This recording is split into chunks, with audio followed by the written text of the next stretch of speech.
শুকুৰবাৰে ছিংগাপুৰৰ কৰোনাৰ্ছ কোৰ্টৰ চূড়ান্ত ৰায়। স্বাভাৱিক মৃত্যু নে ষড়যন্ত্ৰমূলক হত্যা? স্বাভাৱিক মৃত্যু হলে কি হ'ব আদালতৰ ৰায়? ষড়যন্ত্ৰমূলক হত্যাকাণ্ড হলে কোন হ'ব দোষী? কাইলৈ অৰ্থাৎ শুকুৰবাৰে ছিংগাপুৰৰ কৰোনাৰ্ছ আদালতে চূড়ান্ত ৰায় প্ৰদান কৰিব প্ৰাণৰ শিল্পী জুবিন গাৰ্গৰ ৰহস্যজনক মৃত্যুৰ ঘটনাৰ। শুকুৰবাৰে ছিংগাপুৰৰ সময় অনুসৰি সন্ধিয়া ৫ বজাত ৰায় প্ৰদান কৰিব জুবিন গাৰ্গৰ মৃত্যু ঘটনাক লৈ ৰুজু হোৱা গোচৰটোৰ। উল্লেখ্য যে ছিংগাপুৰৰ কৰোনাৰ্ছ আদালতে ইতিপূৰ্বে ৩ দিন শুনানি গ্ৰহণ কৰিছিল গোচৰটোৰ। শুনানিত ছিংগাপুৰ পুলিচ ফ'ৰ্চৰ তদন্তকাৰী বিষয়াই দাখিল কৰিছিল জুবিন গাৰ্গৰ ৰহস্যজনক মৃত্যু ঘটনাৰ প্ৰতিবেদন। পিছে কোনটো বিষয়ত মূলতঃ ৰায় প্ৰদান কৰিব কৰোনাৰ্ছ আদালতে?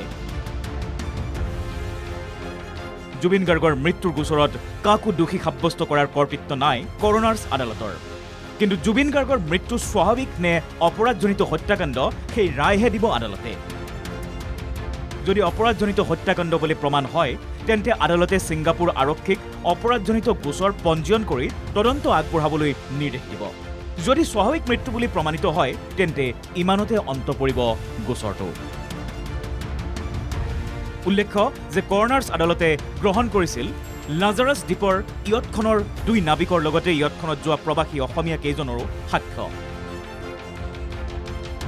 সাক্ষ্য গ্ৰহণ কৰিছিল মৰণোত্তৰ পৰীক্ষা কৰা চিকিৎসকৰো। লগতে জুবিন গাৰ্গৰ পৰিয়ালৰ পৰাও আবেদন গ্ৰহণ কৰি লিপিবদ্ধ কৰিছিল অভিযোগ। এতিয়া সকলোৱে বাট চাইছে কৰোনাৰ্ছ আদালতে শুকুৰবাৰে দিবলগীয়া চূড়ান্ত ৰায়লৈ। News desk report NKTV+।